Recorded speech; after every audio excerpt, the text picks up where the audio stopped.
Welcome to The Explainer. So, today we're tackling a genuinely massive challenge for high achievers, and that is bridging the gaping canyon between your abstract big picture visions and your actual Tuesday morning habits. There's no hype here today. We're just going to take a really grounded step-by-step look at the execution framework and the actual neuroscience behind how we achieve our goals. Let's dive right in. Now, you might be wondering about this because it captures a real deep pain point for so many of us. We see this incredibly high failure and burnout rate with standard goal setting. You know the drill, right? You set a huge goal, you buy that fancy new planner that you swear is going to change your life this time, you get this massive surge of motivation, and then, a few weeks later, that planner is literally collecting dust, and you're completely derailed. It almost always leads to this hollow feeling, mostly because you suddenly realize you might be optimizing all your time to climb a ladder that's leaning against the completely wrong wall. When we really look at the psychology of behavioral change, people usually fall into one of two camps. On the left, we've got the dreamers. Now, they are fantastic at building these magnificent sky castles and creating beautiful vision boards, but they completely lack a tactical, boots-on-the-ground foundation to actually make it real. And then, on the right side, we have the grinders. They execute their optimized to-do lists with absolute military precision. But here's the catch. The grinders are relying entirely on depleting, finite willpower to push forward. And doing that, it absolutely guarantees inevitable burnout. Okay, let's dive into this, because this is the absolute core paradigm shift we need to talk about today. The flawed societal script we are all taught from childhood is have, do, become. It tells us, hey, if I have a successful business, then I'll do the hard work, and finally I will magically become a confident person. But the framework demands we completely invert this. The identity shift framework is become, do, have. You literally must embody the identity first.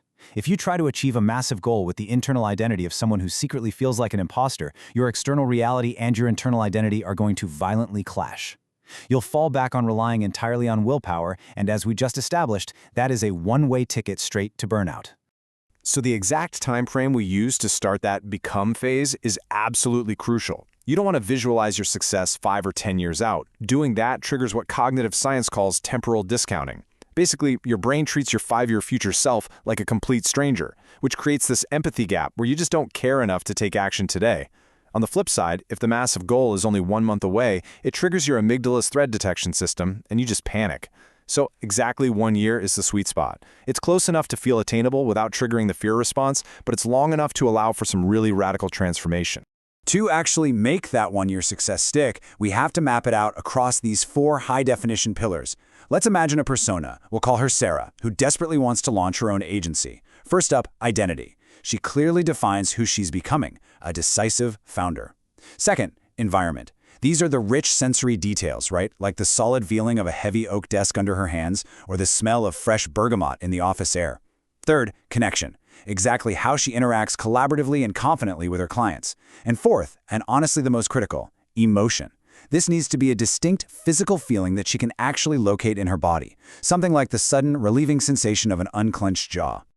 Once you've got that vivid 1-year vision locked in, you record a short 1-minute voice memo of it in the present tense, and you listen to it daily. Why?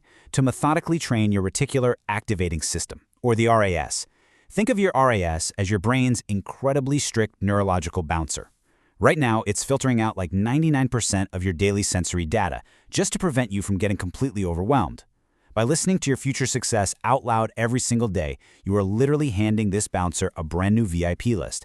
You're programming it to actively flag the resources, the conversations, and the opportunities that you were previously completely blind to. And this builds directly into what we call the authenticity check. You've got to evaluate your goal and clearly know the difference between a soul's calling and a societal should. You see, a soul's calling acts like a magnetic pull. It just naturally energizes you, even when the work itself is incredibly hard. But a societal should, like say aiming for a VP role just because everyone else on your LinkedIn feed is doing it, that is a trap. Pursuing a should requires pure, unadulterated willpower. And, say it with me, relying on finite willpower practically guarantees burnout. So what kind of baggage do we actually need to drop right now to become that future self? I love this quote. Perfectionism is just fear wearing a tuxedo. It looks elegant, it looks highly professional, but underneath all that, it's really just a defense mechanism stopping you from putting your actual work out into the world. We all buy into this pervasive myth that we have to wait until we feel fully confident before taking the leap. Actually, scratch that, it's completely backward. Confidence is a byproduct of taking action despite the fear. You can't just wait around for perfection.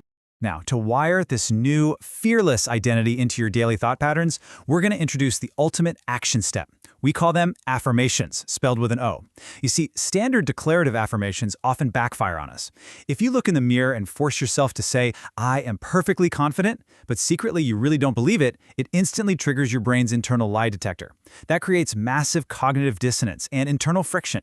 Affirmations bypass this entirely by using empowering questions instead of rigid forced statements. And this brilliantly illustrates exactly why that little hack works. The brain is quite literally a search engine. It is a hardwired problem-solving machine that simply cannot resist answering a question when you pose it. So when you ask yourself, "Why am I succeeding at this goal?" you completely bypass that internal lie detector. You're forcing your naturally negativity-biased brain to actively scan its memory banks and pull up the search results, which is hard evidence of your past victories and your inherent capabilities. All right, so moving right along to architecting the do, grounding the identity.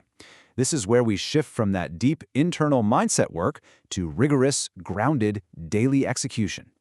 Now, before taking action, you obviously do that inner guidance check-in to ensure it aligns with your authentic self.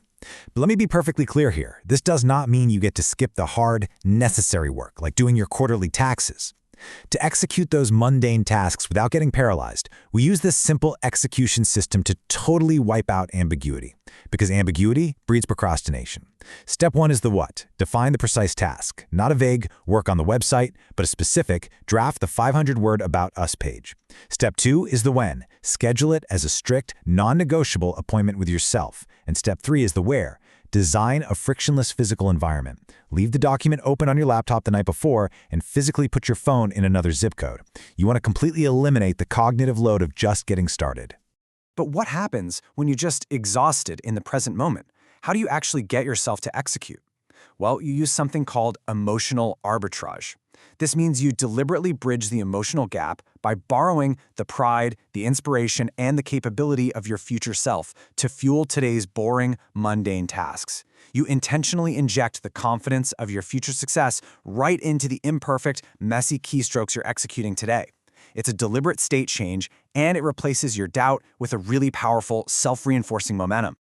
Of course, you absolutely cannot do this whole shebang in a vacuum. You need to curate a sacred circle of support. Keep it tight, just 1 to 3 deeply trusted individuals. And notice how incredibly distinct their roles need to be here. Friends, they offer moral support and love, but keep in mind they might accidentally project their own fears onto you just to keep you safe. Mentors, they provide the actual wisdom of lived experience.